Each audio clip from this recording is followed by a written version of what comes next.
जय श्री हरि विष्णु। दोस्तों, आप सभी को कृष्ण जन्मोत्सव की हार्दिक शुभकामनाएं। तो जैसा कि इस बार हम 5251वां कृष्ण जन्मोत्सव मनाएंगे, तो कई लोग कंफ्यूजन में भी बने हैं कि किस दिन हमें व्रत धारण करना है, 26 को या 27 को। तो आप सभी को मैं बताते हुए चलूं कि पूजा का शुभ मुहूर्त क्या रहेगा और साथ ही किस दिन पड़ने जा रही है, और आप सभी के लिए व्रत कथा भी इसमें लेकर के आई हूँ। तो जैसा कि कृष्ण जन्माष्टमी हर साल भाद्रपद माह के कृष्ण पक्ष की अष्टमी तिथि को मनाई जाती है।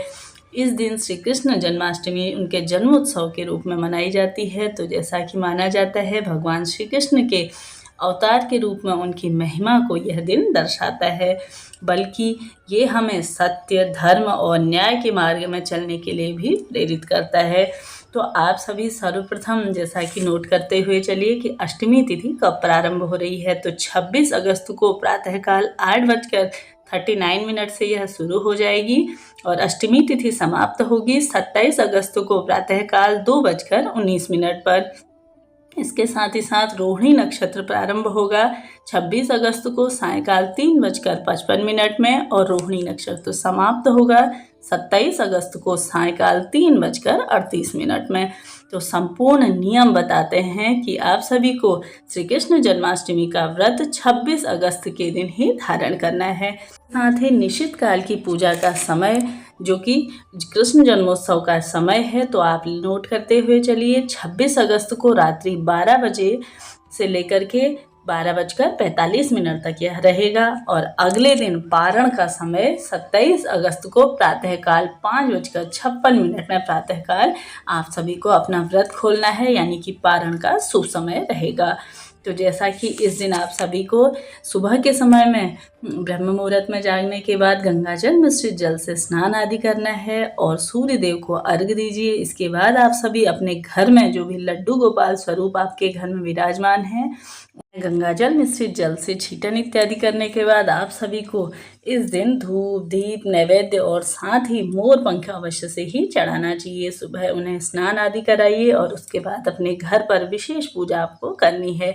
इस दिन भगवान श्री कृष्ण की प्रतिमा को खूब सुंदर तरीके से आपको सजाना है और साथ ही झूला भी तैयार करें।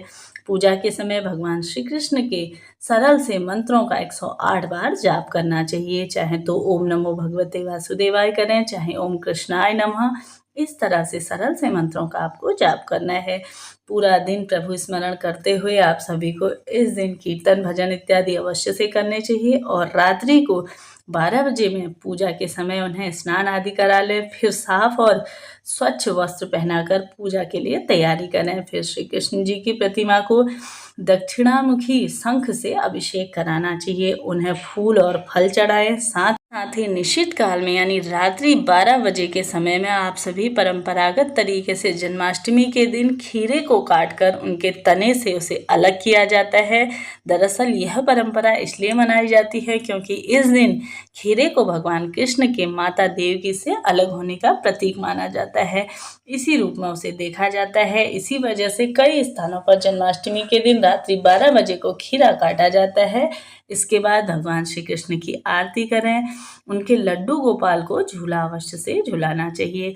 माना जाता है इस दिन पूरा दिन आप सभी को श्री कृष्ण जन्मोत्सव की खूब धूमधाम से आप सभी को मनाना चाहिए। तो अब हम श्री कृष्ण जन्माष्टमी व्रत कथा का इसमें श्रवण करते हैं। तो पौराणिक कथाओं के अनुसार भाद्रपद माह कृष्ण पक्ष की अष्टमी तिथि को भगवान कृष्ण ने माता देवकी के 8वीं संतान के रूप में जन्म लिया था। श्री कृष्ण जी का जन्म मथुरा में कंस के कारागार में हुआ था। माता देवकी राजा कंस की बहन थी।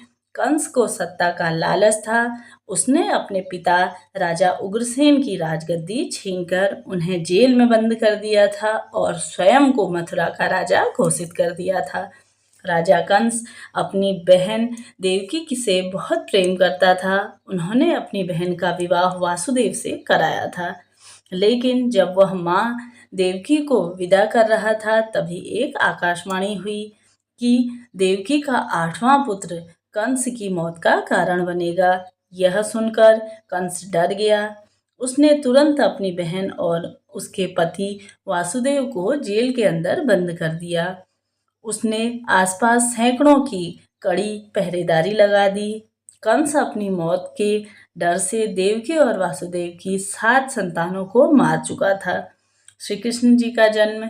इसके बाद भाद्रपद माह के कृष्ण पक्ष की अष्टमी तिथि को रोहिणी नक्षत्र में अंधेरी रात में भगवान श्री कृष्ण ने जानकी के 8वें संतान के रूप में जन्म लिया और साथ ही श्री कृष्ण जी के जन्म लेते ही कोठरी प्रकाशमय हो गई।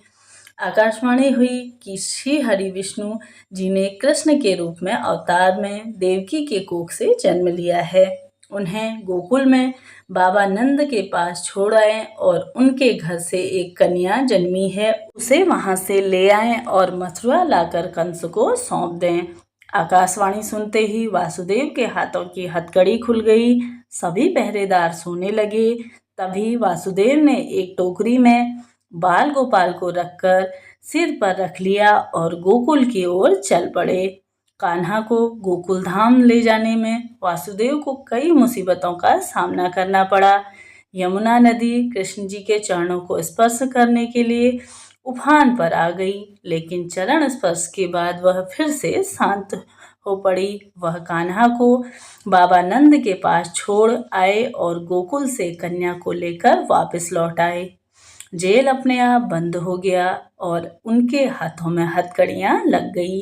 कन्या की रोने की आवाज सुनते ही सभी पहरेदार उठ गए। कंस बंदी गृह आया। वह कन्या को देवकी और वासुदेव की 8वीं कन्या समझ उसे मारने लगा, लेकिन वह आकाश में उड़ गई और फिर से आकाशवाणी हुई कि कंस को मारने वाला अब इस दुनिया में पैदा हो चुका है। तभी बाबा नंद और पत्नी माँ यशोदा ने श्री कृष्ण जी का पालन पोषण किया।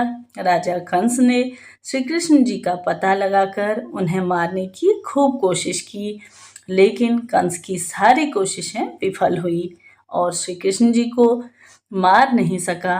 अंत में श्री कृष्ण जी ने कंस का वध कर दिया। राजा उग्रसेन को फिर से मथुरा की राजगद्दी सौंप दी। इस तरह से जन्माष्टमी के व्रत की पूरी कथा है। तो बोलिए जय श्री कृष्णा, बोलिए जय श्री हरि विष्णु, हर हर महादेव। कथा यहाँ पे पूर्ण होती है। अगली कथा मैं आपके लिए नेक्स्ट वीडियो में लेकर के आऊँगी। मिलते हैं अगली वीडियो में, तब तक के लिए नमस्कार।